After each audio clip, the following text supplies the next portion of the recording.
जेव्हा आता फिश मार्केटला गेलेलो तर तुझ्या आणि मावशींचं काहीतरी वेगळी डील चालू होती. काही भांडत पण होते, काही तुम्ही डील पण करत होता. त्याला भांडण नाही म्हणत काही. कसे खाणार आम्ही 4 माणसं? जास्त घे ना, जास्त पैसे कमी कर ना. कमी खाल्ले.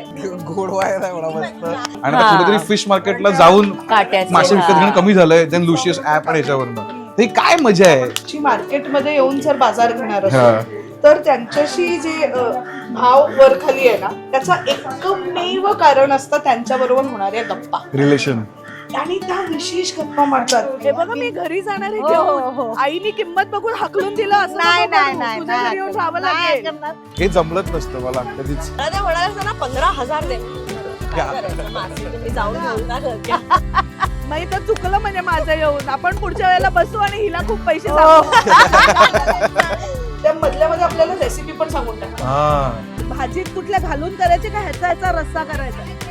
भाजीमध्ये मीठ पण कर थोडे घालायचे अच्छा. आणि हे राहतं त्या सुक्या बाकीच्या बाजारासारखं राहतं का? हो. आता तसं विचारशील तर त्यांना काय गरज आहे मला सांगायची की हे कसं बनतं. कधी मासे घ्यायला गेले एकटी तर कळायचं नाही ना की कुठला मासा चांगला आहे. ट्रस्ट मी एकही अशी कोळी नाहीये की जिने मला कधी ह्याच्यात फसवलं असेल की मला घाण मासा दिला. हे कसं दिला वाटा मावशी? पण मला सांग, खरं सांग, मला ऍलर्जी आहे मोठ्या प्रॉन्सची. मोठ्या असतात काय नाही होत. ही छोटी वाली आहे ना जी आपण खिचडीला हा, करतो ती. खिचडीला. हा त्यावर मार्केटमध्ये कोळीण एक ठरते. कोळीण ठरते, मग ती आपल्यासाठी म्हणून चिंबोऱ्या घेऊन येते. मग ती कधीतरी आपल्याला असं म्हणून म्हणते की तुला आवडतात ना म्हणून बोंबील आणलेत.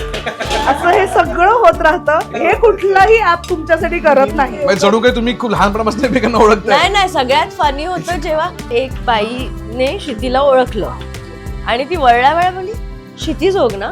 बोली हो, तुझी आई सिकेपी आहे ना.